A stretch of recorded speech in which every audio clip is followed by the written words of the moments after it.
Ya, kita Namo Tassa dulu 3 kali bersama-sama.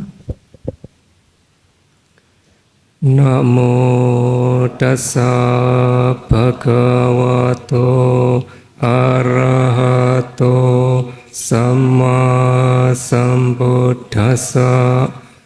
Namo Tassa Bhagavato Arahato Samma Sambuddhassa. Namo Tassa Bhagavato Arahato Samma Sambuddhassa. Ya.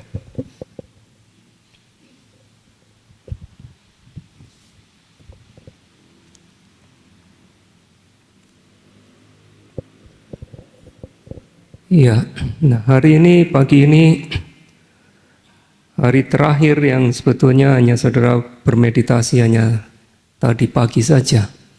Ya, dan meskipun kita mengatakan 10 hari, sebetulnya kan sebenarnya efektif betul-betul hanya 8 hari sebetulnya. Ya itulah maka kita mengetahui bahwa latihan kita itu sebetulnya memang pendek gitu ya. Waktu kita itu sangat pendek. Tapi meskipun demikian juga dari saudara-saudari semua juga untuk meluangkan waktu 10 hari itu juga banyak yang harus berusaha keras gitu ya. Tidak mudah gitu.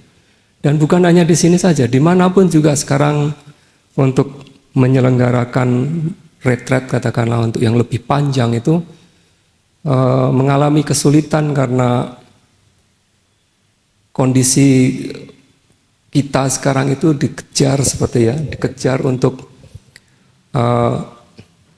untuk bekerja gitu ya. Jadi mungkin di Indonesia meskipun demikian masih dalam 1 tahun di tempat ini, di tempat yang lainnya gitu, masih bisa menyelenggarakan 10 hari gitu.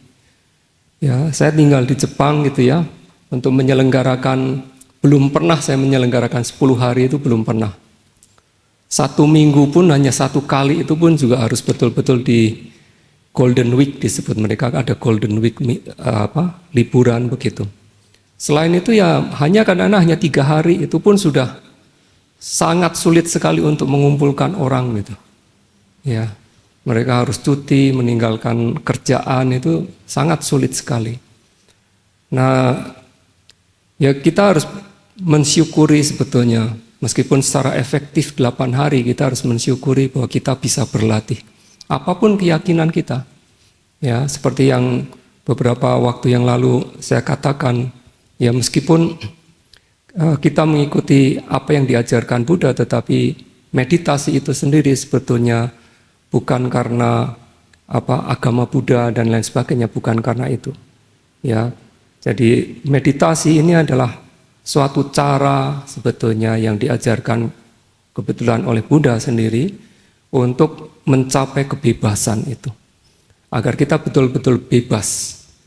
Jadi apa yang diajarkan Buddha itu bukan sesuatu yang membuat munculnya suatu cengkeraman pada hal yang baru, tetapi justru melepaskan. Ya, maka dikatakan kalau kita berlatih ini sebetulnya agar kita sebetulnya berhasil istilahnya ya, sukses untuk bisa bermeditasi ini, maka kita harus memahami bahwa hanya dengan melepaskan kita akan mendapat. Saudara tidak mau melepaskan, ya saudara tidak akan mendapat. Itu. Melepaskan apa? Ya cengkeraman saudara itu pada keserakahan yang saudara miliki itu. Cengkeraman saudara pada kejengkelan, kemarahan, ketidaksukaan, iri hati, kemalasan. Saudara tidak lepaskan itu, saudara tidak akan mendapatkan. Ya. Jadi kalau kita berbicara kebebasan tertinggi itu, pencapaian pencerahan atau nibbana itu hanya akan didapatkan justru kalau kita melepaskan. Kita tidak melepaskan, kita tidak akan bisa mencapainya itu bahkan. Kita tidak akan memperolehnya. Ya, jadi ketika kita bermeditasi apalagi ini, ya, maka kita harus paham bahwa lepaskan gitu, selalu lepaskan. Maka saya selalu memberikan instruksi, ya, tempatkan saja dia sebagai objek apa adanya. Kalau kita mencengkeram pada objek, kita tidak akan bisa memberikan pengamatan pada objek dengan tepat. Karena kita masih mencengkeram ke situ. Ya. Ada satu kisah Bante Anggulimala, ya, Bante Anggulimala. Sebelumnya nama aslinya adalah Ahimsaka. Ya, Ahimsaka itu yang artinya ya tidak kejam sebetulnya. Karena ketika beliau ini lahir, dikatakan di negeri Kosala, ya, di daerah Kosala, itu begitu Ahimsaka ini lahir, seluruh senjata, katanya, seluruh senjata yang ada di istana, ya, itu bergemerincing gitu, mengeluarkan suara gitu, sangat menakutkan gitu. Ya, dikatakan demikian. Nah, kemudian diramalkan oleh ayahnya sendiri, karena ayah dari Ahimsaka ini adalah seperti penasihat lah kita mengatakan, ya, penasihat dari Raja Kosala itu sendiri. Kemudian kan Raja Kosala, Pasenadi Kosala sendiri kan menanyakan kepada ayah dari Ahimsaka ini, kenapa terjadi demikian? Nah, kemudian si penasihat ini mengatakan, karena semalam, ya, istri saya itu melahirkan. Dan menurut perhitungan gitu, dikatakan menurut perhitungan itu anak saya itu masuk dalam zodiak lah, katakan mudahnya mungkin. Zodiak itu zodiak pencuri, gitu. Jadi akan membawa banyak masalah, katakan demikian. Sehingga si penasihat ini bertanya kepada Raja Pasenadi, kalau demikian apa perlu saya bunuh saja bayi yang baru lahir ini? Raja Pasenadi mengatakan, enggak usah, jangan dibunuh. Mungkin dia kan masih bayi gitu. Mungkin kita masih memiliki kesempatan untuk mengarahkan gitu. Ya, jadi memberikan kesempatan begitu. Nah, betul, akhirnya karena demikian maka bayi ini dinamakan Ahimsaka gitu, yang tidak kejam gitu. Ahimsaka yang tidak kejam. Nah, akhirnya beliau sampai usia tua gitu, usia remaja dewasa lah, ya, bukan belum tua, ya. Nah, kemudian beliau itu disekolahkan di universitas di kota Takasila. Takasila itu ada sekarang di Pakistan, saya kira. Pakistan, ada di Pakistan. Taksila namanya, ya. Taksila gitu. Nah, tapi kalau zaman dahulu itu mungkin masih dikatakan satu bagian dari yang disebut Jambudipa. Jadi namanya belum India, namanya kita sebut Jambudipa begitu. Ya, jadi luas. Mungkin mencakup Afghanistan bahkan, ya. Dari Afghanistan, Pakistan sampai Bangladesh mungkin itu. Dan India, kontinen India itu sendiri, itu termasuk gitu, Jambudipa itu disebut demikian. Ya, jadi Ahimsaka ini akhirnya disekolahkan di kota Takasila itu, atau Taksila sekarang. Raja Pasenadi Kosala ini juga dulunya juga beliau juga belajar di Takasila itu juga. Jadi itu universitas yang kuno sekali katakanlah, dan memiliki banyak fakultas begitu. Ya, jadi terkenal pada waktu itu. Sehingga kata Takasila itu kemudian digunakan kalau di Myanmar, itu artinya menjadi universitas itu. Takasila itu dari kata Takasila itu. Dalam bahasa Myanmar kita mengatakan Tekato. Tekato itu adalah dari Takasila sebetulnya. Kata dari Takasila itu. Ya. Nah, akhirnya secara singkat Ahimsaka ini belajar, beliau adalah murid yang pandai, disukai oleh gurunya sendiri, begitu, sangat disayang oleh gurunya, sehingga murid-murid yang lain itu kan menjadi iri hati, begitu kan, menjadi iri hati, sehingga dihasut gitu, melakukan fitnah sebetulnya, difitnah gitu, ya, difitnah agar untuk menyingkirkan Ahimsaka ini sebetulnya gitu. Nah, si gurunya ini difitnah gitu.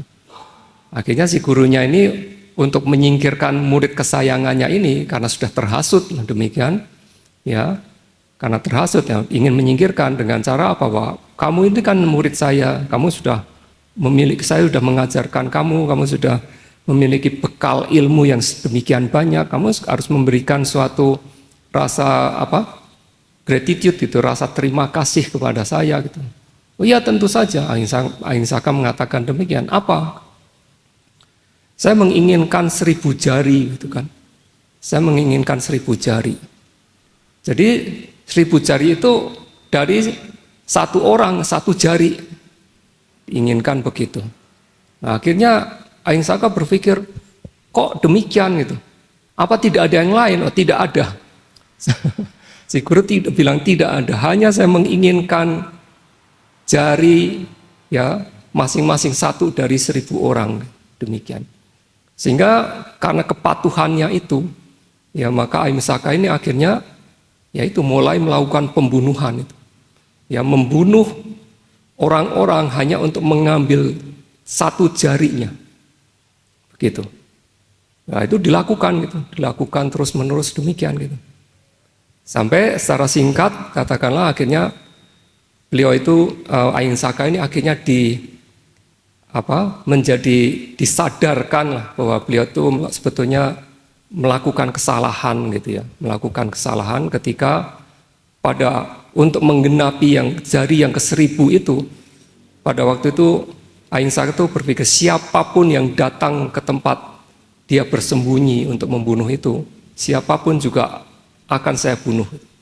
Sehingga pada waktu itu yang datang ibunya sendiri gitu kan. Ibunya sendiri yang datang gitu. Karena sudah bertekad demikian, ibunya dikejar mau dibunuh gitu. Nah, pada waktu itu Buddha menghalangi lah, katanya, menghalangi demikian. Ya. Menghalangi dengan kekuatan ya supernormalnya Buddha gitu, dikatakan demikian dalam kisah itu. Ya, sehingga Ahinsaka ini tidak jadi membunuh ibunya gitu.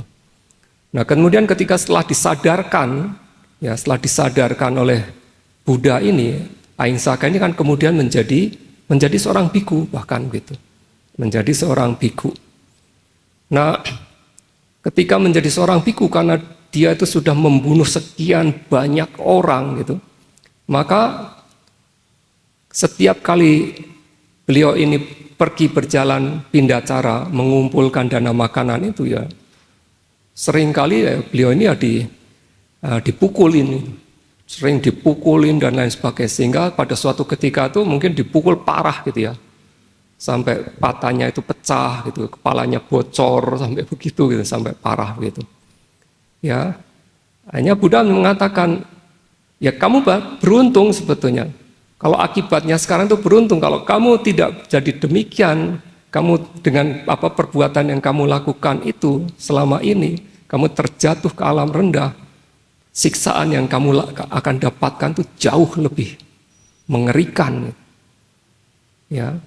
Nah, Ahinsaka yang kita kenal kemudian bernama Anggulimala ini, ya kalung jari ini, si kalung jari ini, ya akhirnya kan beliau berlatih meditasi gitu kan, berlatih meditasi dan bahkan bisa mencapai tingkat kesucian arhata, gitu, tingkat kesucian tertinggi.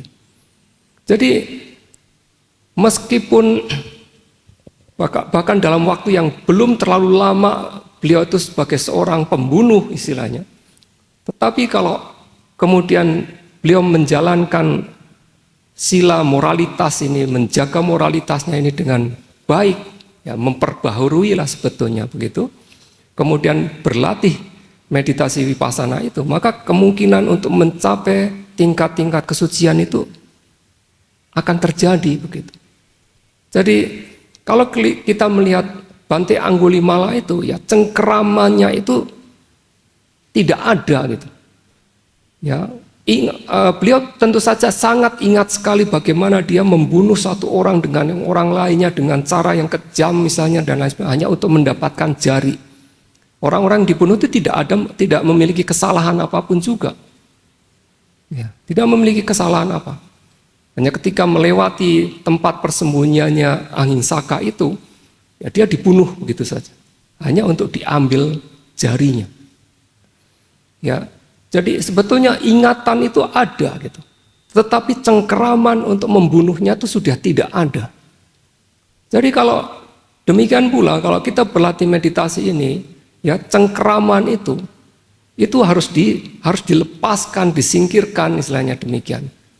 Nah, ini yang merupakan juga suatu tantangan yang ternyata tidak mudah gitu kan. Kegelisahan kita itu beberapa hari yang lalu kan justru cukup banyak ya dari interview mengatakan wah gelisah, udah kacau, lebur, udah hancur lebur sekarang. Wah udah ada yang udah saya mau pulang saja. Lebur sudah, waduh ini sudah berada, tapi bagaimana ya kok sudah, waduh. Jadi udah maju mundur nih, waduh. Ini bagaimana nih meditasi udah begini malah kegelisahannya udah banyak sekali begitu kan, muncul begitu saja. Nah, kita tidak bisa menyetop juga kan begitu kan. Nah tetapi itu kalau kita mengingat lagi bahwa kita harus segera untuk menyadari itu ya, sehingga lepas gitu. Kita tidak segera sadari itu, kegelisahan-kegelisahan itu, kita cenderungnya pasti akan masuk ke dalam kegelisahan itu. Kita masuk dalam objek kegelisahan itu. Akan kita menjadi semakin sulit karena sebetulnya kita tuh menjadi seperti mencengkeram pada objeknya di situ. Nah itu juga merupakan suatu latihan. Menjadi kita ingat gitu kan, di dalam latihan meditasi berikutnya juga itu akan muncul lagi gitu. Kegelisahan itu semua orang akan memilikinya gitu. Nah maka kita harus ingat bahwa hanya dengan segera menyadari, memberikan pengamatan, ya dia akan lepas gitu. Dan kita akan maju, kita akan mendapatkan ketenangan lagi gitu. Ya, jadi ya itu yang harus kita usahakan gitu. Ya, jadi beberapa yogi akhirnya karena kegelisahan dan lain sebagainya itu kemudian mencari-cari akal sendiri gitu untuk menghilangkan kegelisahan gitu ya. Ada yang berhasil dengan caranya sendiri gitu, ada yang jalan jinjit, ada yang jalan mundur, ada yang begitu, ada yang jalan dengan mata terpejam sampai nabrak pot katanya gitu.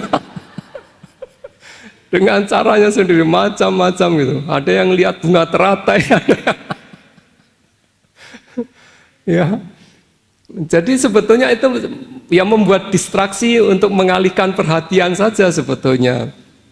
Tetapi justru sebetulnya kalau kita di dalam bermeditasi vipassana itu, justru sebetulnya segera kita tangkap sebagai objek, tempatkan dia sebagai objek. Jadi kalau kita mengalihkan perhatian, artinya kita apa? Seperti sengaja menghilangkan objek yang itu gitu. Nah mungkin kalau di dalam kehidupan sehari-hari mungkin kita sering sekali melakukan seperti itu gitu. Tetapi sikap kita sebagai yogi justru bukan demikian. Kita harus segera menyadari, tempatkan dia sebagai objek pengamatan gitu. Karena kegelisahan semacam itu, rasa bosan semacam itu, ya itu merupakan suatu realitas mutlak, bagian dari 5 gugus kehidupan itu yang justru harus kita kita pahami. Sebetulnya demikian. Nah, memang tantangan dan mungkin kita mendapatkan kesulitan untuk semacam itu karena kita tidak terbiasa. Ya, kita selalu terbiasa dengan apa? Mengalihkan dengan hal-hal yang lain saja gitu.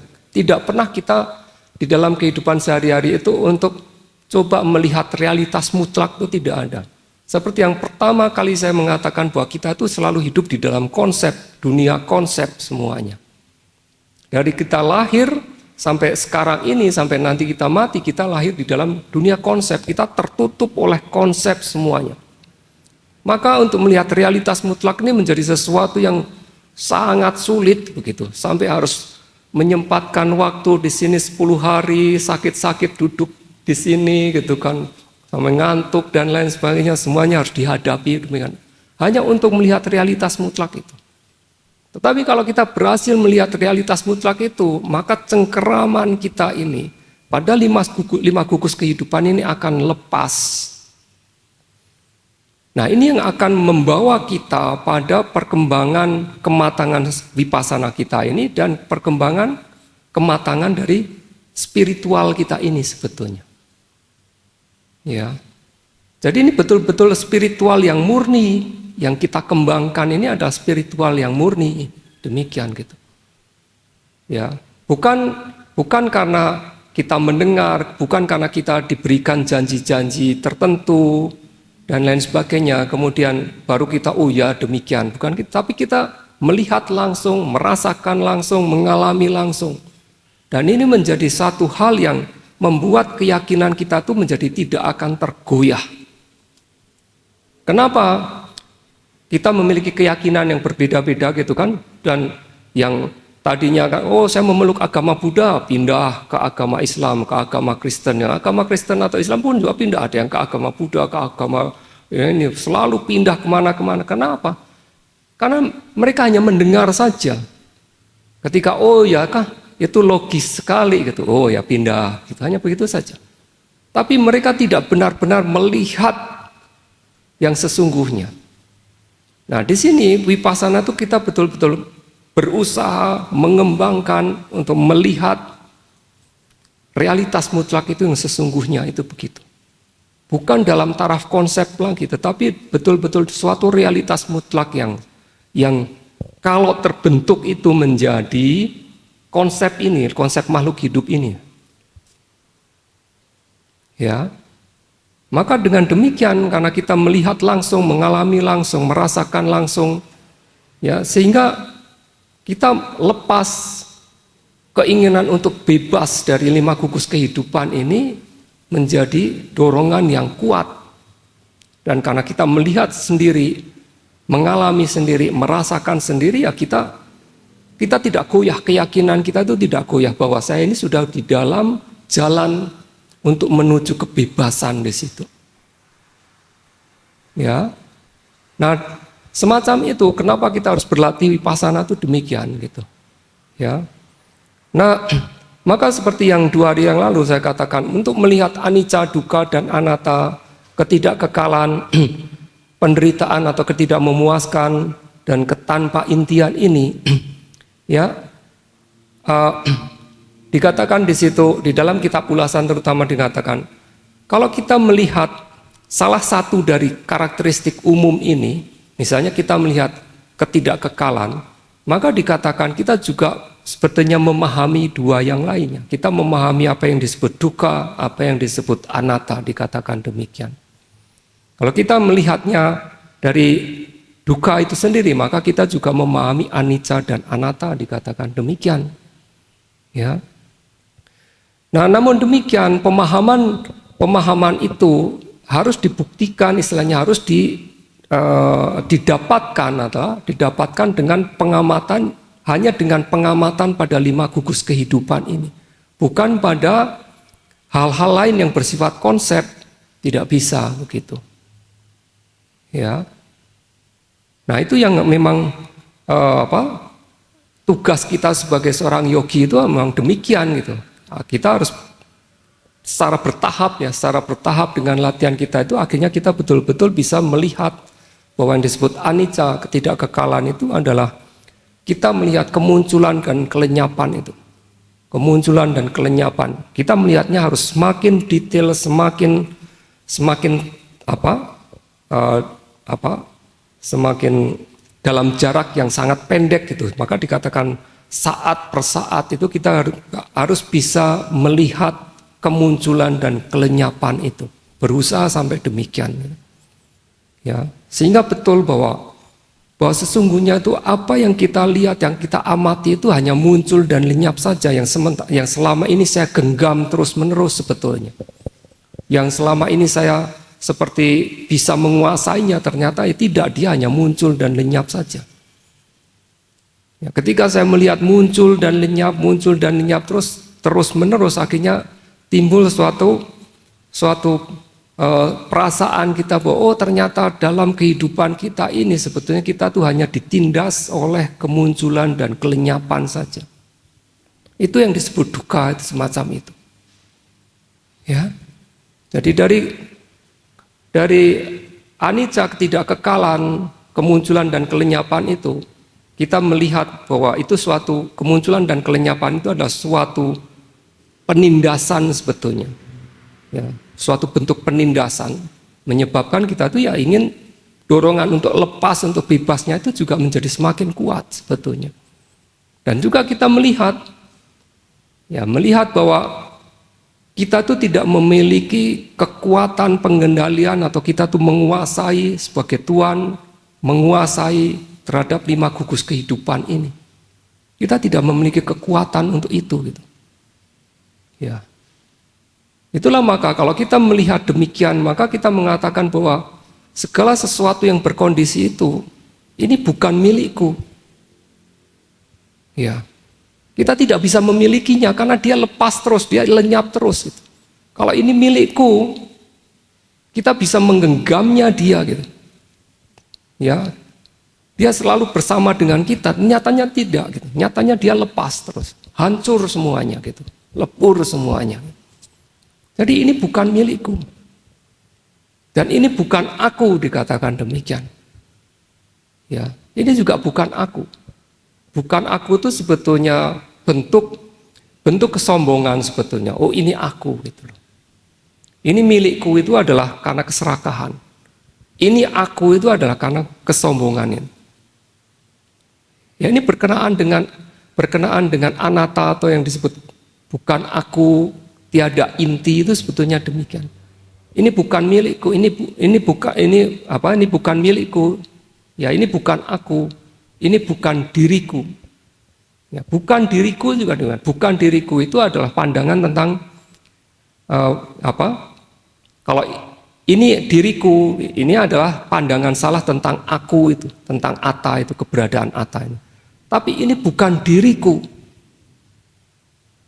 Memahami benar bahwa dia hanya muncul dan lenyap setiap saat, kita akhirnya mengetahui bahwa ini bukan diriku. Ini bukan milikku. Ini bukan aku. Ya.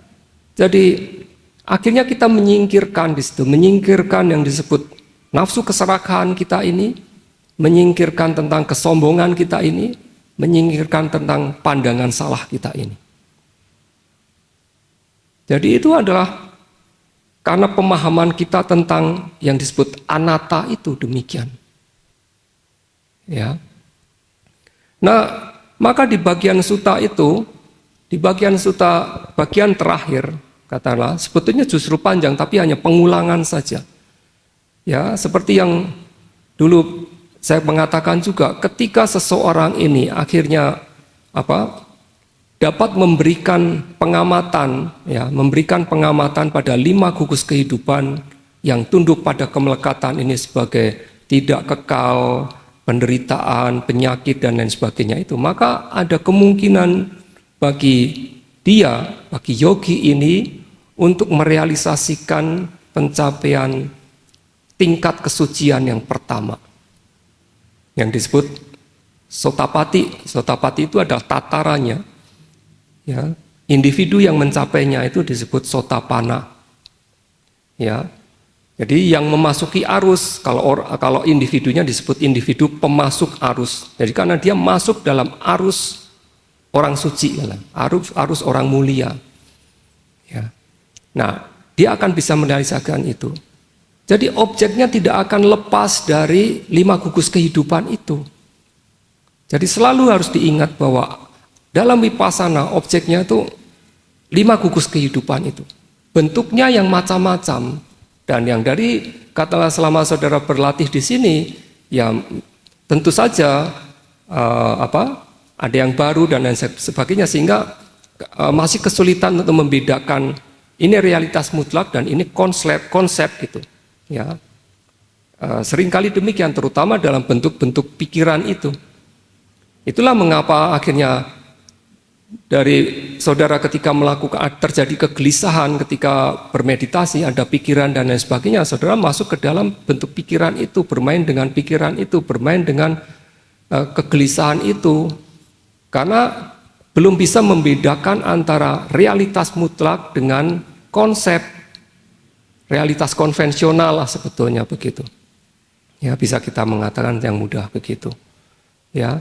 Nah, kalau kita bisa membedakannya di situ, mana yang harus kita pegang ketika ada pikiran, ada ingatan, kegelisahan, ya mana yang harus kita pegang, mana yang harus kita amati, Yang harus kita amati adalah kondisi batin kita ini. Kondisi batin kita ini yang berpikir, kondisi batin kita ini yang gelisah, itu adalah realitas mutlaknya. Secara mudah saya mengatakan kan ya, bentuk-bentuk pikirannya itu, kegelisahannya itu, ya bukan isi atau konten ceritanya. Isi atau konten ceritanya ini adalah konsep. Ya. Jadi kalau saudara memegang itu, pasti saudara akan terus-menerus berada di situ. Ya, berhari-hari bisa demikian, terus di situ karena salah memegangnya. Tapi kalau kita melihat atau mengamatinya, bentuk-bentuk pikirannya itu, bentuk-bentuk mentalnya yang terjadi di situ, baik apa itu mungkin kegelisahan, kadang-kadang kejengkelan muncul, kadang-kadang keserakahan muncul. Kalau kita memegang, mengamati itu, maka dia tidak akan berlangsung lama. Karena dia realitas mutlak yang memiliki sifat alaminya, sifat sejatinya, dia hanya muncul dan lenyap. Jadi tidak akan berlangsung lama gitu. Mungkin akan muncul lagi ketika kita amati, segera amati, maka dia hanya muncul dan lenyap saja. Tetapi kalau kita memegang konsep, konsep itu tidak memiliki sifat hakiki. Sehingga kita seperti bisa menggenggamnya ke situ. Dan kenapa terjadi kegelisahan yang panjang lebar demikian? Karena apa sebetulnya? Kita menggenggam di situ. Kita mencengkeram di situ. Wah, harus saya ikuti itu. Nah, yang diikuti konsep ya, dia akan terus-menerus, tidak akan berhenti. Tapi kalau yang kita amati realitas mutlak, kita akan melihat kemunculan, hanya kemunculan dan kelenyapan, kemunculan dan kelenyapan. Jadi kenapa kita harus jengkel kalau dia hanya muncul dan lenyap? Kenapa kita harus serakah kalau dia hanya muncul dan lenyap? Kenapa kita harus iri hati kalau dia hanya muncul dan lenyap? Ya. Demikian pula, saya mendapatkan pengetahuan itu, pengetahuan pandangan terang itu kan, istilahnya demikian kan. Pengamatan saya menjadi tajam dan lain sebagainya. Amati dengan baik. Kalau kita tidak mengamati dengan baik, itu akan menimbulkan apa? Cengkeraman terhadap itu. Saya sudah bisa melihat ini. Aku loh. Gitu. Kalau kita mengamati dengan sesungguhnya, dia hanya muncul dan lenyap juga. Dia hanya muncul dan lenyap juga. Karena itu merupakan realitas mutlak gitu. Yang tidak bisa kita genggam, itu tidak bisa. Dari sifat alaminya sendiri, hal tersebut tidak bisa kita genggam. Itulah maka seseorang yang telah mencapai tingkat kesucian tertinggi arahata itu, dikatakan dia tidak berbuat kebajikan atau kebaikan, itu tidak ada. Dia tidak melakukan perbuatan buruk dan dia juga tidak melakukan perbuatan baik. Terus apalah yang dilakukan? Yang dilakukan sebetulnya dikatakan dia hanya melakukan, menjalankan seperti fungsi saja.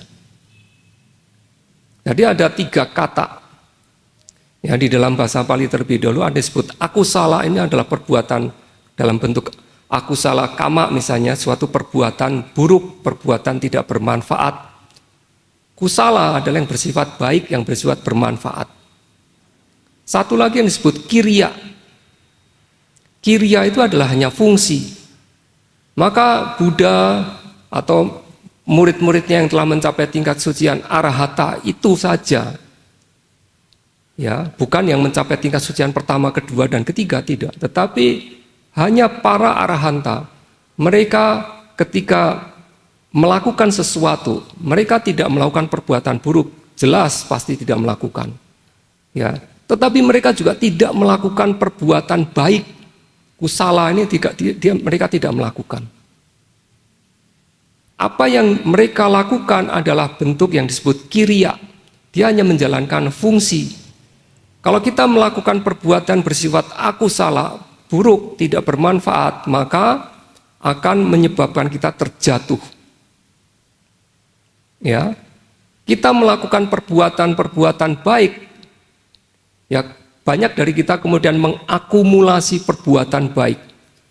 Karena apa? Keinginan kita ini sebetulnya, nanti saya terlahir di alam surga, dijanji-janjikan untuk, kamu berbuat baik ya, nanti kamu terlahir di alam surga. Wah, enak di sana loh. Ya, tidak seperti di alam manusia yang harus banting tulang dibantingi gitu. Ya, Ya, kan harus begitu kan. Dalam kehidupan kita ini kan kita harus banting tulang, nggak ada itu ya kita tulang dibantingi gitu kan. Ya, tidak harus begitu, tapi semuanya sudah tersedia. Apalagi terlahir sebagai dewa, wah menyenangkan sekali. Ya, punya istri di sebelah kanan 500, di sebelah kiri 500. Ya, kita terlahir sebagai manusia kadang-kadang mencari istri aja kesulitan gitu. Tapi terlahir sebagai dewa itu banyak sekali di dalam teks Pali juga disebutkan gitu, terlahir sebagai dewa. Begitu terlahir sebagai dewa itu para bidadari itu, para dewi itu sudah menunggu, 1000 orang itu, 1000 dewi itu sudah menunggu gitu. Wah kamu begitu, oh ya saya meditasi kalau begitu. Jadi menyenangkan sekali, saya meditasi untuk apa? Untuk terlahir sebagai dewa begitu. Seperti itu sepupunya Buddha itu sendiri, Nanda itu. Karena diiming-imingi demikian gitu. Ya, diiming-imingi, kamu lihat tuh para dewi di sana cantik nggak? Coba bandingkan dengan Janabada Kalyani istri kamu itu. Cantik mana? Cantik sana. Kamu kalau meditasi dapat sana itu. 500.000 lagi, 500 kanan, 500 kiri. Kamu mau tidak? Mau meditasi. Meditasi dia. Gitu kan. Ya kan? Nah kan kita dalam kehidupan ini kan kemudian banyak dijanji-janjikan gitu kan. Wah, kamu nanti akan demikian. Nah itu yang disebut mengakumulasi perbuatan baik. Memang melakukan perbuatan baik gitu istilahnya, tetapi mengakumulasi. Ya, tapi salah-salah kita tidak berhati-hati, ya kita akan terjatuh juga. Kita masih bisa terjatuh gitu. Jadi bukan daerah yang nyaman gitu, bukan zona yang nyaman, bukan yang apa? Yang kita tidak akan terjatuh, tidak. Itu ada zona berbahaya juga gitu. Ya. Nah, tetapi kalau kita berlatih sehingga kita bisa mencapai tingkat kesucian yang tertinggi arahata itu apa yang kita lakukan, ya, yang disebut fungsi, kita hanya melakukan menjalankan suatu fungsi saja, maka apa yang kita lakukan itu tidak akan memberikan hasil. Begitu. Sekarang ini kita berlatih meditasi demikian semua ini, makanya kita harus memiliki pandangan yang benar, pemahaman yang benar agar apa? Agar tidak mengakumulasi semacam itu, agar kita tuh justru terbebas. Tujuan kita ini demikian, ya. Jadi seorang araha ketika melakukan suatu tindakan tertentu, dia tindakannya itu tidak akan memberikan hasil atau akibat. Kalau kita masih akan memberikan akibat, memberikan hasil, ya, kita tidak usah berharap-harap, mengandai-andai dan lain sebagainya. Kalau kita melakukan latihan meditasi ini dengan baik, ya, kita akan teraih di alam bahagia. Itu pasti akan demikian.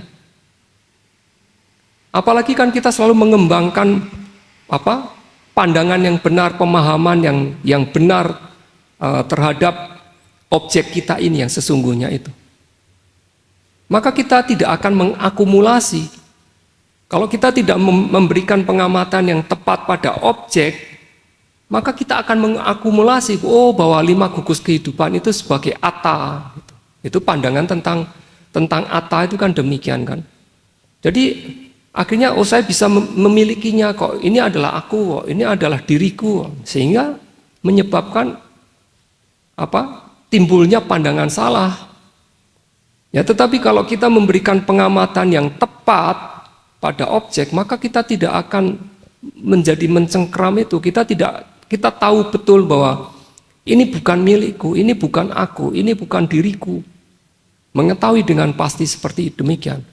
Sehingga kita tidak akan mencengkramnya di situ. Ya. Nah, itu yang harus kita kembangkan dan akan kita capai gitu. Ya. Jadi itu Dengan melepaskan justru kita akan mendapatkan yang sesungguhnya di situ. Nah, maka dari suta itu, jadi kita akan yang pertama, kita sekarang masih sebagai orang yang awam, dikatakan demikian. Dalam bahasa Bali disebut putu jana. Kita tuh orang awam, ya, bukan bagian dari orang mulia, bukan bagian dari orang suci. Kita berusaha ke sana gitu. Tetapi ketika kita mengembangkan pengamatan yang tepat, seksama, cermat pada 5 gugus kehidupan ini dalam vipassana ini sebagai anicca, dukkha, roga, dan lain sebagainya itu, maka kita akan bisa merealisasikan yang pertama kali adalah yang disebut pemasuk arus itu. Kita memasuki arus, kita berubah silsilah dikatakan dari orang awam menjadi orang suci. Begitu. Ya. Nah, ketika seseorang ini katakanlah mencapai tingkat atau tataran yang memasuki arus ini, maka di situ muncul suatu jenis kesadaran, disebut kesadaran jalan. Nah, kesadaran jalan ini yang akan menghapuskan atau mengikis kekotoran batin yang sesungguhnya. Jadi dia akan mengikis dengan cara apa? Memotong tuntas, dikatakan demikian. Ya, jadi yang dipotong tuntas itu sebetulnya adalah bentuk atau jenis kekotoran batin yang bersifat laten atau tertidur itu. Ya, jadi sebetulnya pemotongan atau pengikisan kekotoran batin itu bukan seperti ada sesuatu yang muncul, ya substansi tertentu kemudian dipotong gitu seperti kita potong, itu bukan semacam begitu. Ketika kesadaran jalan itu muncul, ya kesadaran jalan yang memasuki arus itu muncul, dia akan mengambil objeknya apa? Objeknya nibbana. Objeknya itu kebebasan dari penderitaan itu. Ya objeknya itu nibbana di situ. Objeknya bukan lagi 5 gugus kehidupan, bukan. 5 gugus kehidupan itu hanya menjadi objek ketika kita bermeditasi vipassana saja. Itulah maka yang disebut pengetahuan jalan, pengetahuan buah itu sebetulnya sudah di luar vipassana. Karena objeknya bukan 5 gugus kehidupan. Ya, pengetahuan jalan yang memasuki arus, dia mengambil objek apa? Objeknya nibbana. Dan ketika jenis kesadaran itu muncul, maka di situ juga pada saat yang sama, ya, karena kesadaran jalan ini hanya muncul 1 saat kesadaran saja, sangat cepat sekali, 1 saat kesadaran saja, ya. Dan pada saat yang sama dia mengambil objek nibbana dan dikatakan dia akan memotong kekotoran batin. Kekotoran batin yang apa? Kekotoran batin yang bersifat tertidur ini. Memotong dengan apa? Dengan kebijaksanaan. Yang memotong itu kebijaksanaan yang kita peroleh itu. Ya, memotong di situ secara tuntas dan tidak akan muncul lagi, dikatakan demikian. Ya. Nah, yang dipotong apa? Yang dipotong itu pandangan salah tentang personalitas, tentang atta itu yang dipotong. Itu dipotong di situ. Jadi meskipun kita ini berlatih vipassana dan mengembangkan pemahaman tentang anicca, dukkha, dan anatta, tetapi sifat yang tertidurnya ini, kekotoran batin yang bersifat tertidurnya ini masih ada di dalam diri kita. Ya, ini masih ada. Dan itu hanya akan dapat dipotong karena dikikis, dihilangkan, dihapuskan ketika seseorang ini mencapai kesadaran atau munculnya kesadaran jalan yang memasuki arus di situ. Betul-betul dipotong di situ. Ya. Dan juga yang dipotong apa? Yang saya katakan beberapa waktu yang lalu sebagai suatu praktek dan kebiasaan yang salah itu. Ya, itu juga akan dipotong. Itu juga merupakan bentuk pandangan salah juga. Jadi pandangan salah ini bisa berwujud seperti praktek dan kebiasaan yang dengan anggapan bahwa hal itu akan membawa kebebasan itu, ya itu akan dipotong di situ. Kemudian pandangan salah tentang apa? Tentang atta itu, atma, atta, itu juga akan dipotong di situ. Dan juga apa? Keraguan-raguan. Keraguan-raguan kita kepada Buddha, kepada ajarannya, keraguan-raguan kepada Sangha itu maksudnya keraguan-raguan bahwa bahwa sebenarnya ada ya murid-murid Buddha, katakanlah orang-orang yang mampu merealisasikan tingkat-tingkat kesucian dengan menjalankan ajaran itu, dengan menjalankan Dhamma itu. Jadi tidak ada keraguan-raguan lagi tentang hal itu. Ya. Dan pencapaian Sotapadimagga atau jalan yang memasuki arus ini, ya, itu juga memiliki manfaat sebetulnya, memiliki banyak manfaat gitu. Saya menyebutkan hanya mungkin beberapa saja gitu ya.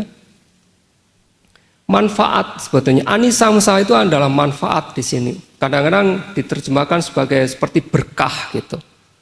Ya, berkah dari pencapaian Sotapati gitu. Berkah dari pencapaian jalan yang memasuki arus gitu ya. Ya, jadi itu memang kita mengatakan manfaat atau berkah, betul-betul berkah yang sesungguhnya, bukan berkah kalau saudara dicepretin air. Kalau saudara dicepretin air itu bukan berkah tapi basah. Ya, nggak ada manfaatnya itu. Ya, tetapi selalu di mana-mana dicepretin air. Wah, bahkan kalau makin banyak, makin kuyup itu makin wah. Ini udah paling top ini, biku ini nyepretin saya itu penuh, saya basah gitu. Betul basah bukan berkah itu, tapi nggak paham-paham juga. Dari dulu udah bertahun-tahun itu, udah puluhan tahun ya masih aja sampai sekarang maunya dicepretin air, bodoh sekali.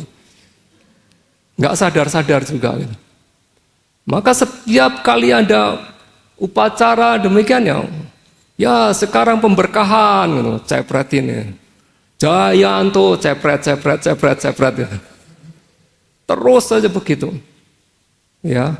Kalau belum dicepret itu belum afdol. Ya. Selalu demikian itu. Itu bukan berkah. Tapi mereka datang ke upacara mendengarkan ya, mendengarkan Dhammasawana itu mendengarkan Dhamma, itu yang berkahnya itu sebetulnya di situ. Tapi mereka tidak bodoh amat mau bikunya ngomong apa sampai nggak ada sudah nggak ada ludahnya keluar pun juga bodoh amat, yang penting saya dicepretin. Nah, berpikirnya demikian itu sebetulnya, yang dicari itu demikian, dicepretin sini kan umatnya banyak gitu, ada yang di sana gitu, akhirnya di sini lari supaya saya di sana dicepret lagi gitu. Gitu kan, karena kebodohan batinnya ini begitu, semacam begitu. Jadi kalau yang sebetulnya ketika mereka mendengarkan Dhamma, memahami, itu adalah berkah sebetulnya. Berkah yang sesungguhnya itu adalah di situ.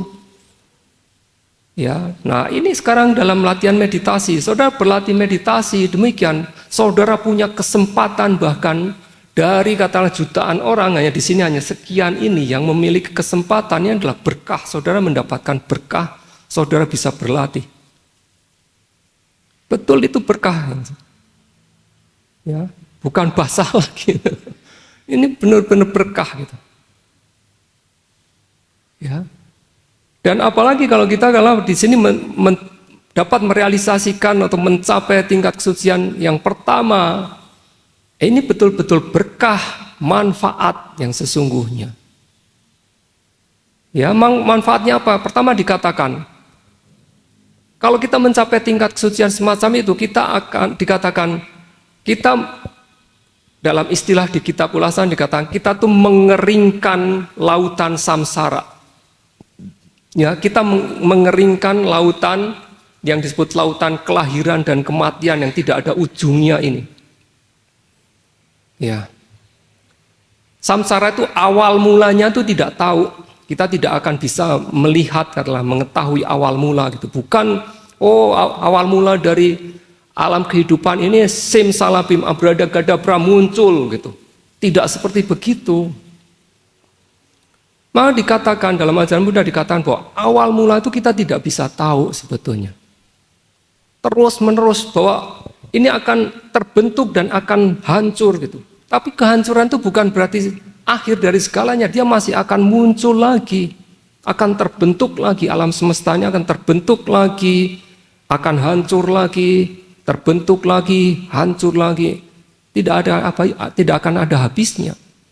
Tetapi kalau kita berlatih demikian, awalnya kita memang tidak tahu itu, tapi kita akan mengetahui akhirnya. Dengan apa? Dengan pencapaian tingkat sucian arahata. Kita akan tahu akhirnya. Awalnya kita mungkin tidak tahu. Dan kita mungkin tidak akan tahu awalnya seperti apa. Tapi akhir kita akan tahu kalau kita berlatih. Ya. Jadi kalau kita mencapai tingkat sucian yang pertama itu dikatakan kita mengeringkan lautan samsara. Ya. Ya, dalamnya laut yang ada di dunia yang ada sekarang ini ya bisa diukur, berapa besarnya juga bisa diukur sekarang. Tapi kedalaman isinya, dalamnya atau lebarnya, luasnya samsara ini kita tidak bisa mengukur. Ya, pada zaman dahulu ya orang bahkan berpikir gitu kan, kalau bumi ini adalah datar gitu kan. Kemudian oh tidak, bumi itu bukan datar, bumi itu bulat gitu. Ketika ada seseorang mengatakan bumi itu bulat, wah dianggap orang ini adalah penghasut yang bahaya sekali gitu kan. Sampai akhirnya ya hampir dibunuh gitu, mungkin dibunuh gitu ya pada waktu itu siapa yang kan mengatakan sampai demikian gitu. Akhirnya kan terbukti, bumi itu bulat. Oh ternyata ada bulannya, ada planetnya. Kemudian mengatakan, oh ada galaksinya. Ini kita berada di galaksi ini dan itu dan lain sebagainya.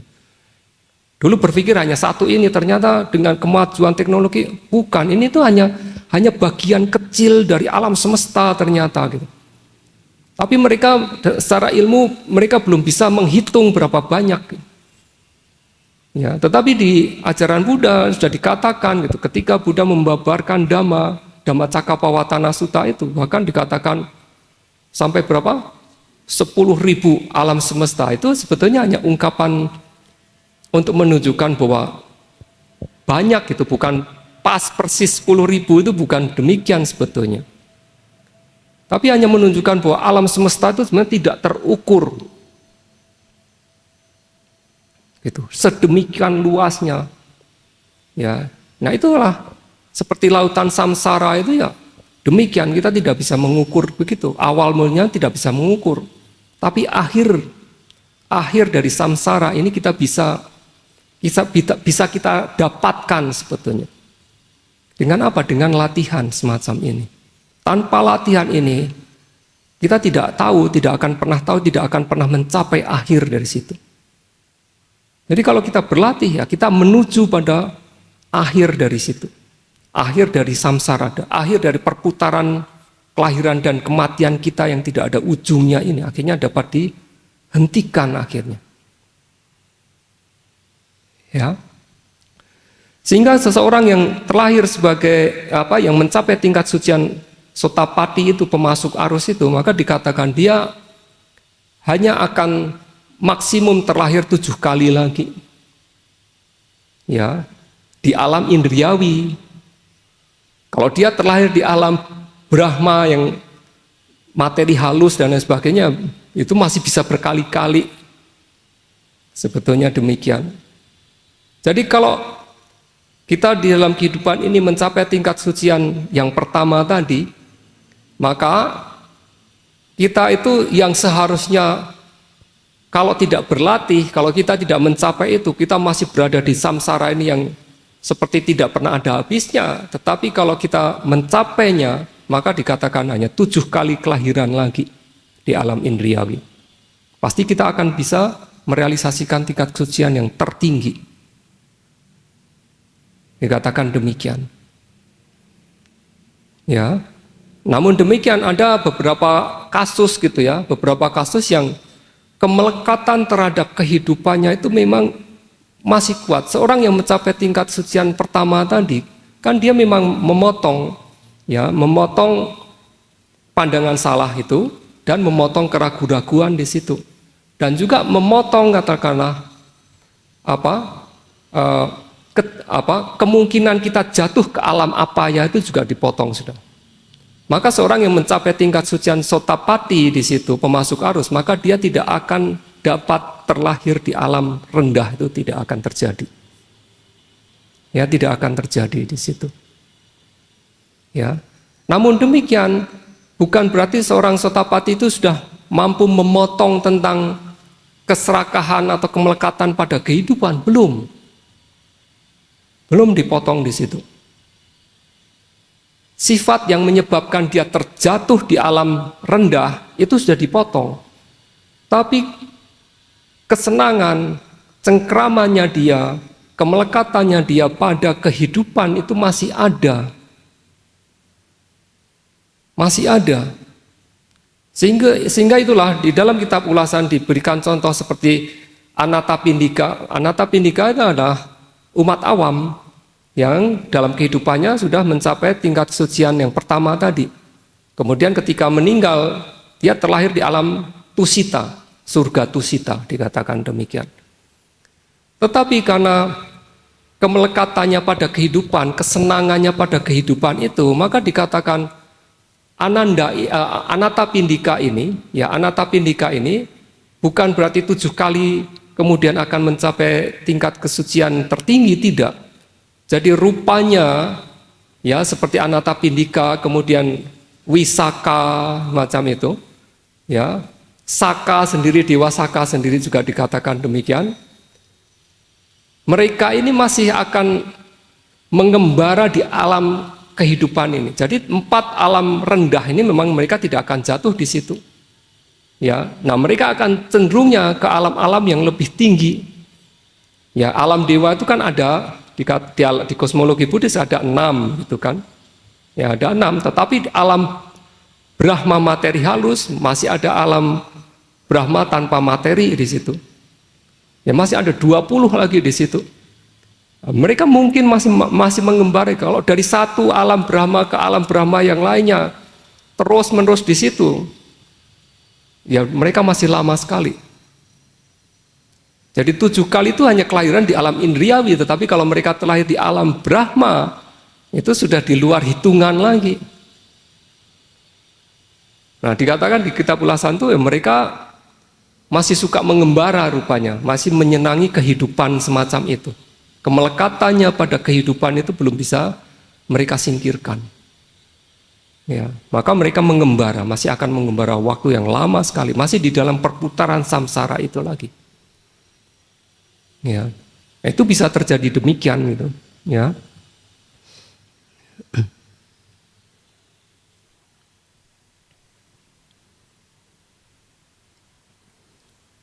Ya, nah sebetulnya yang manfaat-manfaat yang lain tentu saja banyak sekali, maka dikatakan di situ bahwa kita tidak terhitung ya manfaat yang diperoleh dengan pencapaian tingkat sucian yang pertama pun sudah tidak terhitung sebetulnya. Hanya ya terutama itu kita harus mengetahui bahwa ketika kita bisa merealisasikan tingkat kesucian yang pertama ini, maka kita tidak akan terjatuh di alam rendah katakanlah. Kita tidak akan terlahir di neraka, kita tidak akan terlahir sebagai binatang, hantu kelaparan, peta, ataupun asura, tidak akan terjadi di situ. Tertutup istilahnya, pintu kejatuhan ke situ sudah tertutup. Ya. Nah, kalau kita terlahir sebagai manusia, sebagai dewa di situ ya kita memiliki kesempatan sebetulnya untuk berlatih itu, kita memiliki kesempatan di situ. Ya. Nah, itu yang penting dipahami sebetulnya demikian gitu, sehingga perlu bagi kita tuh mengusahakan gitu, berusaha untuk berlatih dengan sesungguhnya, sungguh-sungguh demikian ya, karena kalau kita bisa merealisasikan tingkat semacam itu ya kita tidak akan terjatuh di alam-alam rendah begitu. Jadi pencapaian itu hanya dengan bagaimana? Dengan memperhatikan 5 gugus kehidupan yang tunduk pada kemelekatan ini. Kemudian Bhante Mahakotika itu bertanya lagi kepada Bhante Sariputta, kalau seorang sotapana dia sudah mencapai tingkat kesucian yang pertama ini, terus apa yang harus dia lakukan? Maka Bhante Sariputta menjawab dengan yang sama bahwa seorang sotapana, seorang pemasuk arus ini, dia juga harus mengembangkan pengamatan pada 5 gugus kehidupan yang tunduk pada kemelekatan ini sebagai anicca, dukkha, dan anatta, dan lain sebagainya itu. Kalau dia mengembangkan pengamatan demikian, maka dia akan memiliki kemungkinan untuk merealisasikan tingkat kesucian yang kedua, sakadagami, yang sekali kembali. Ya, sakadagami dari sakit agami. Saki ini adalah di sini dalam pengertiannya sekali agami itu datang gitu. Dia hanya sekali kembali. Artinya kalau dia mencapai tingkat kesucian yang kedua itu, dia hanya akan terlahir satu kali lagi di alam indriawi dan dia akan bisa merealisasikan tingkat kesucian yang tertinggi. Ya. Jadi perputaran samsaranya itu diperpendek lagi, sudah diperpendek demikian. Begitu. Nah, seorang sakadagami, ya, seorang sakadagami itu dia tidak dikatakan dia tidak memotong kekotoran batin yang lainnya apapun, tidak. Tetapi dikatakan dia itu melemahkan saja. Jadi seorang sotapana, dia memotong jenis kekotoran-kekotoran batin yang mampu membuat dia jatuh ke alam rendah gitu. Keserakahan, kebencian yang bersifat mampu membawa atau menghantarkan ke alam rendah itu sudah dipotong oleh kemunculan kesadaran jalan, dikatakan demikian. Tapi hanya dipotong di situ, tapi sifat kasarnya itu sebetulnya masih ada. Meskipun saya katakan sifat kasar itu bukan berarti kasar seperti kita tuh masih betul-betul kasar dalam bentuk keserakahan dan kebencian itu. Tapi di situ dikatakan ada sifat kasarnya. Ya, jadi seorang sotapana itu masih memiliki sifat kasar berkenaan dengan kesenangan indriawi sebetulnya dan ketidaksukaan. Ya. Dalam tarafnya sebagai orang suci, bukan taraf seperti kita itu jauh lebih kasar gitu. Ya. Nah, sakadagami ini, ya, pencapaian tingkat kesucian yang kedua ini disebut yang sekali kembali ini, dia hanya menghilangkan sifat kasarnya itu. Jadi bukan memotong kekotoran batin tertentu, tidak, tapi sifat kasar dari kesenangan indriawi dan kebencian itu dia lunakkan gitu. Ya, dia lunakkan di situ. Jadi sifat kasarnya dihilangkan, maka seorang sakadagami ini masih memiliki kesenangan indriawi, masih memiliki kebencian, tetapi dalam taraf yang sangat halus. Dalam taraf yang sangat halus di situ. Nah, kemudian Bhante Mahakotika bertanya lagi kepada Bhante Sariputta, kalau demikian, kemudian seorang sakadagami, dia sudah mencapai tingkat kesucian yang kedua, kemudian apa yang harus dia lakukan? Bhante Sariputta mengatakan lagi, seorang sakadagami harus memberikan pengamatan pada 5 gugus kehidupan yang tunduk pada kemelekatan ini sebagai ketidakkekalan, penderitaan, penyakit, ya, tanpa inti dan lain sebagainya itu. Kalau dia melakukan demikian, maka ada kemungkinan bagi dia untuk merealisasikan pencapaian tingkat kesucian yang ketiga yang disebut anagami, yang tidak kembali. Ya, maka seorang anagami dia akhirnya memotong kesenangan indriawi yang halus itu dia potong tuntas. Ya, kebencian yang bersifat halus pun dia potong tuntas di situ. Maka dikatakan seorang anagami ini dia tidak memiliki kesenangan indriawi lagi. Seorang anagami ini dia tidak memiliki kebencian lagi. Sehingga apa yang dilakukannya itu, ya, kita mengatakan tidak ada cengkeraman sama sekali terhadap kesenangan indriawi di situ, dan tidak ada bentuk kemarahan dan lain sebagainya, sudah tidak ada. Jadi berbeda gitu ya. Seorang Sotapana dan Sakadagami itu kemungkinan kita masih bisa untuk melihat gitu ya, melihat bentuk ketidaksukaan atau keserakahan meskipun dalam bentuk yang lembut sebetulnya, tapi masih ada di situ. Tapi seorang anagami itu sudah tidak ada di situ.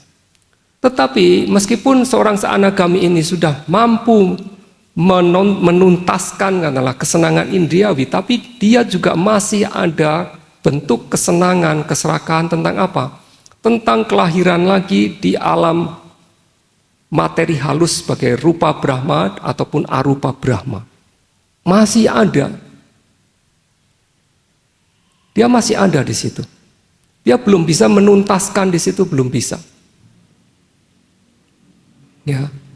Nah itulah maka kemudian Bhante Mahakotika bertanya lagi kepada Buddha, kalau demikian seorang yang sekali kembali atau anagami ini, apa yang harus dia lakukan? Bhante Sariputta menjawab lagi bahwa seorang anagami, dia harus memberikan pengamatan pada 5 gugus kehidupan yang tunduk pada kemelekatan ini sebagai ketidakkekalan, penderitaan, ketanpa intian sebagai penyakit dan lain sebagainya itu. Kalau dia melakukan itu, maka ada kemungkinan bagi dia untuk merealisasikan pencapaian tingkat kesucian yang tertinggi arahata.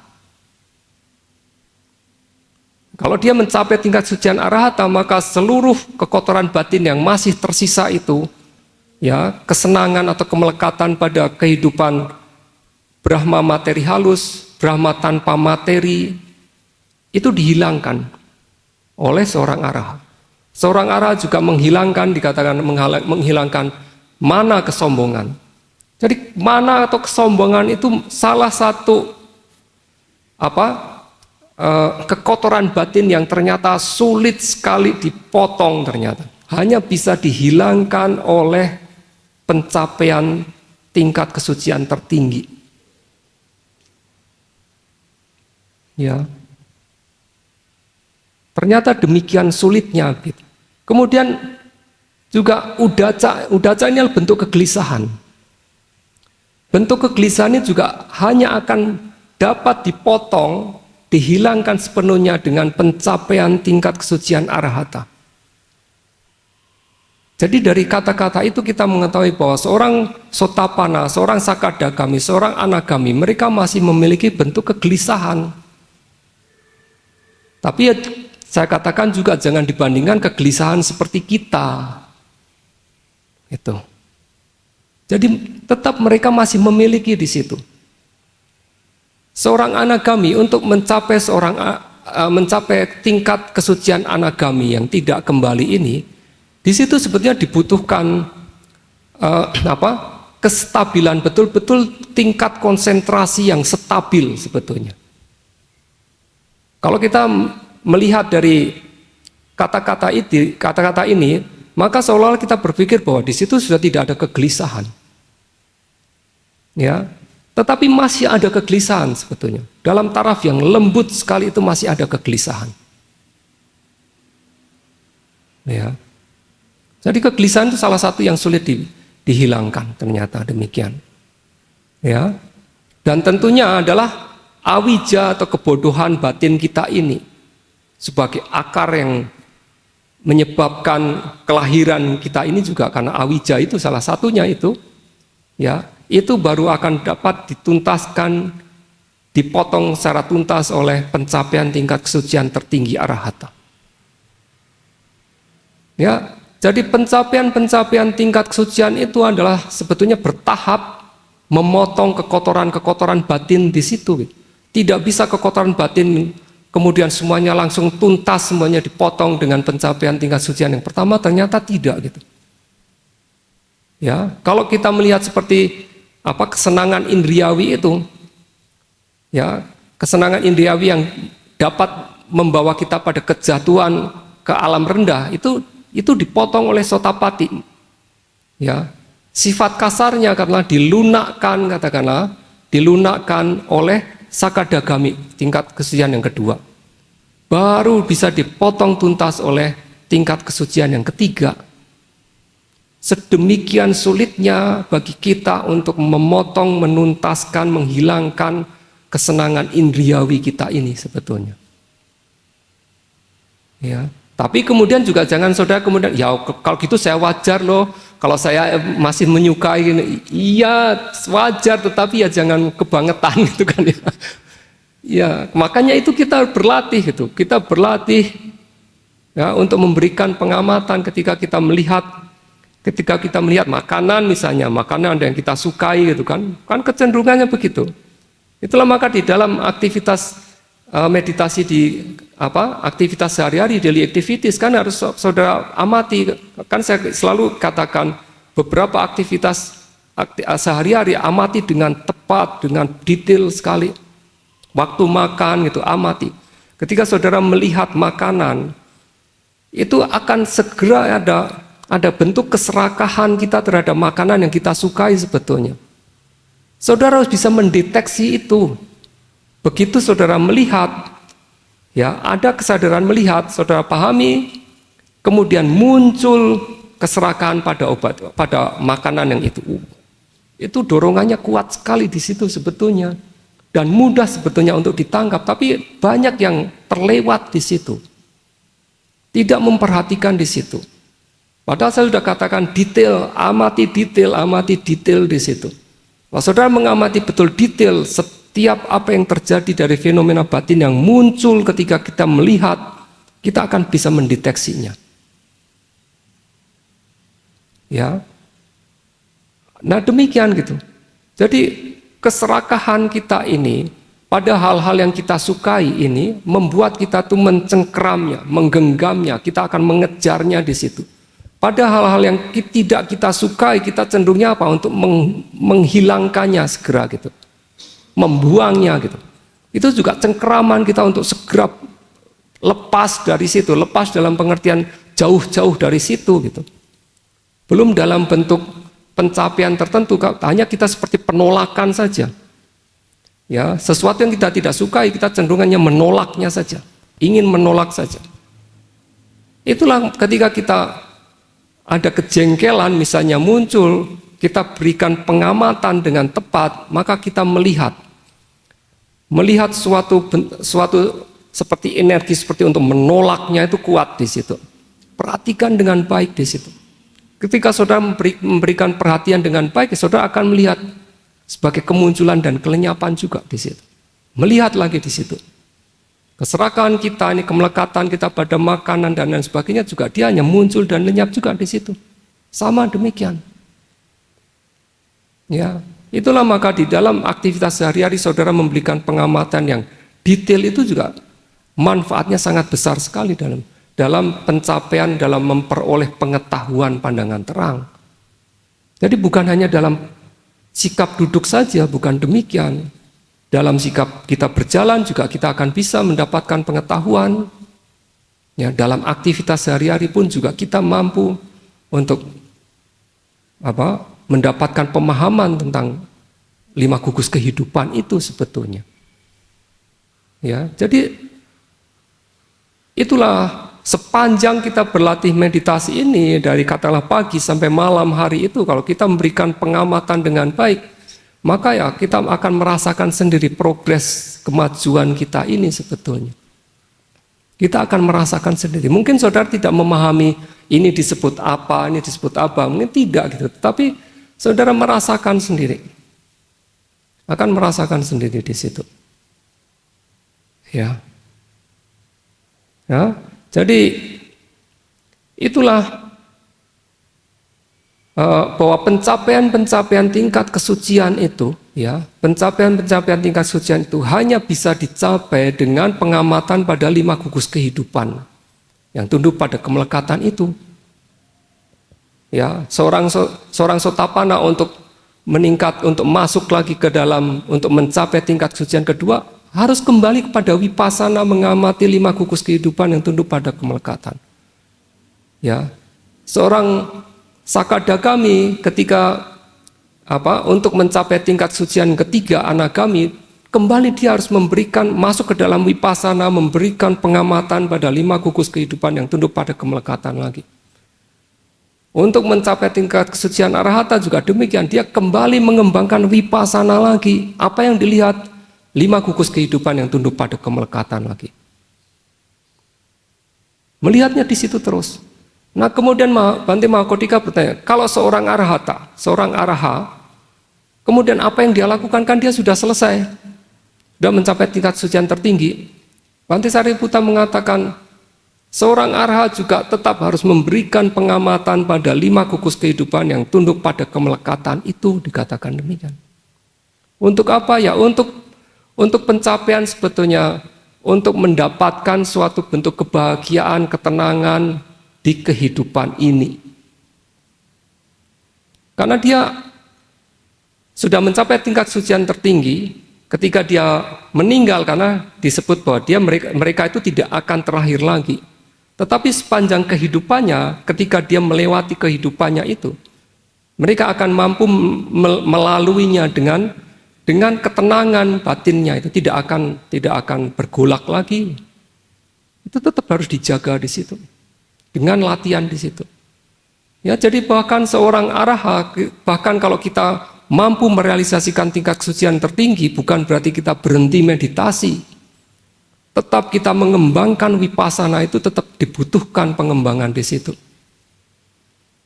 Ya, Dida Dhamma Sukha Vihara, ya. Dengan pencapaian itu kita memberikan pengamatan lagi pada 5 gugus kehidupan tunduk pada kemelekatan, maka kita akan mendapatkan, kita berdiam atau hidup bahagia ya di kehidupan ini juga. Ya, itu tetap harus kita kembangkan di situ. Itulah maka kalau kita melihat Bhante Sariputta, ini sangat jelas sekali kan, Bhante Sariputta itu seorang araha, memiliki kebijaksanaan kedua setelah Buddha, tetapi beliau itu sangat intens sekali di dalam pengembangan wipassananya. Terus dilakukan demikian. Ya. Ada suatu pencapaian disebut pencapaian buah. Pencapaian buah itu adalah seorang Sotapanna misalnya, ya, dia akan memiliki kemampuan untuk masuk ke dalam pencapaian buah, untuk berdiam adalah untuk berada di dalam pengamatan pada nibbana itu sebetulnya dalam jangka waktu yang lama begitu. Sehingga kalau dia bisa berdiam di dalam dengan pengamatan nibbana sebagai objeknya di situ, maka mereka akan mendapatkan suatu bentuk ketenangan atau kebahagiaan yang tidak mengikat istilahnya. Ya, karena objeknya adalah nibbana. Ya. Nah, itu bisa berlangsung lama gitu, dikatakan demikian. Demikian pula seorang sakadagami juga demikian. Dia bisa mencapai tingkat yang disebut palasamapati di situ. Pencapaian buah disebut demikian. Dia berada di situ.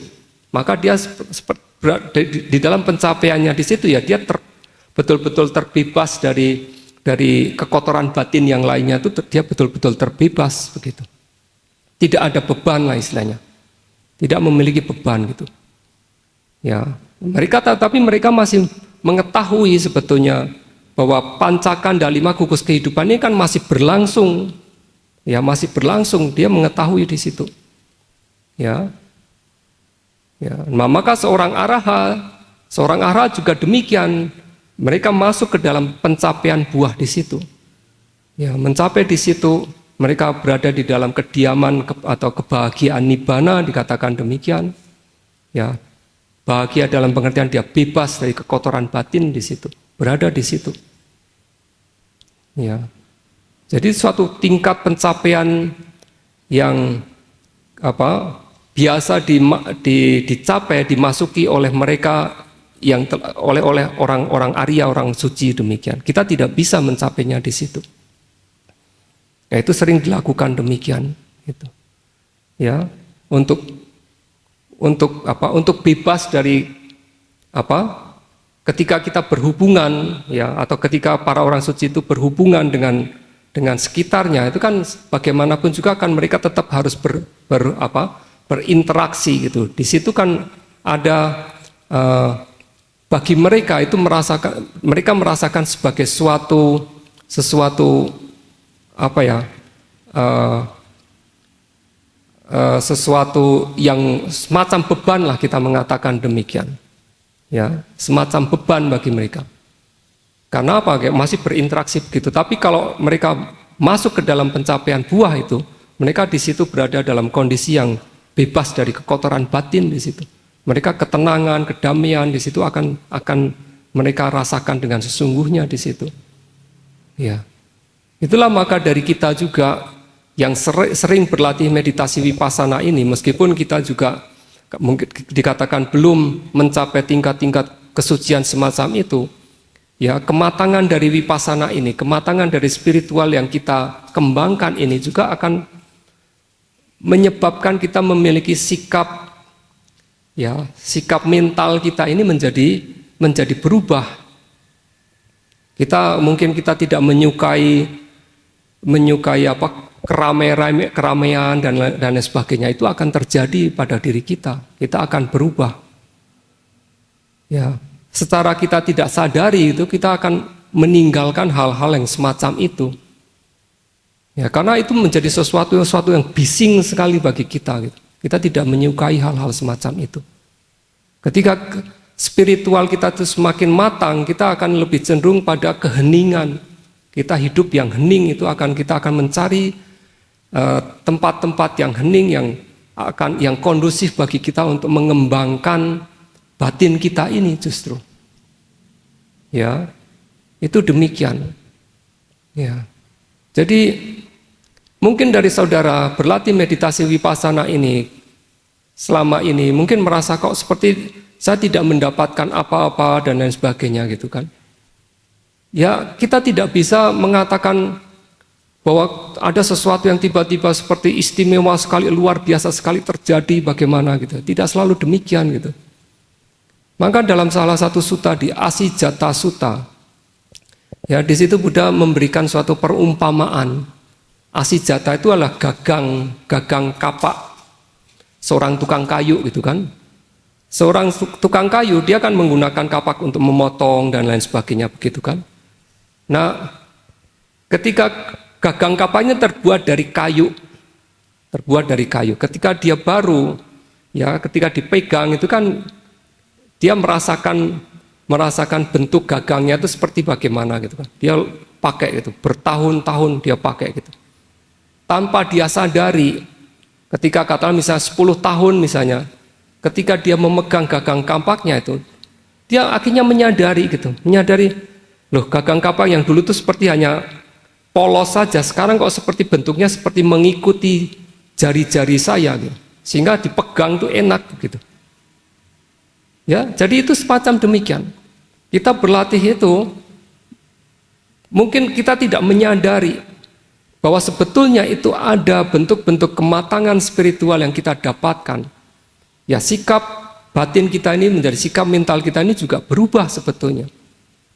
Nah, ketika sudah beberapa lama, bertahun-tahun kita berlatih, akhirnya kadang-kadang kita merasakan seperti gagang kapak itu. Tadinya yang polos, sekarang kita memegang gagang kapaknya seperti sudah mengikuti jari-jari kita ini, semacam demikian.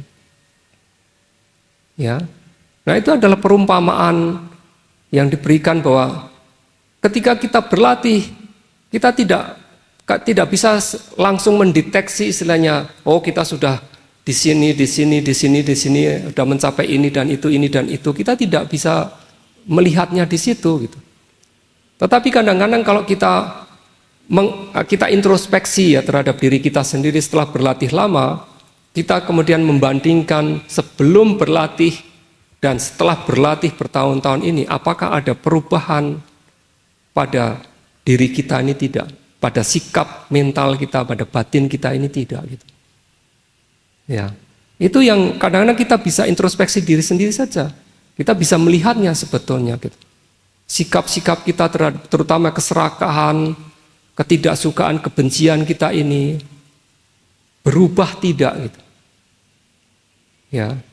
Itu yang akan kita dapat menilai sebetulnya bahwa kita itu sudah berada di dalam jalur jalur dhamma yang kita jalankan ini, tidak gitu. Ya. Jadi ini saja yang saya sampaikan untuk menutup sutta yang kita bahas selama 10 hari retret vipassana di sini begitu. Ya, nah kemudian masih ada waktu kalau saudara ingin ada pertanyaan yang kadang-kadang kemarin ada yang lupa mau tanya, ada lupa mungkin sekarang ingat lagi mau bertanya, silahkan masih ada waktu. Ya semampunya saya menjawab, kalau saya tidak bisa menjawab ya saya mengatakan tidak bisa, saya tidak tahu. Gitu. Ya coba dari saudara-saudara sekalian kalau ingin bertanya, ya saya coba untuk menjelaskan semampu saya.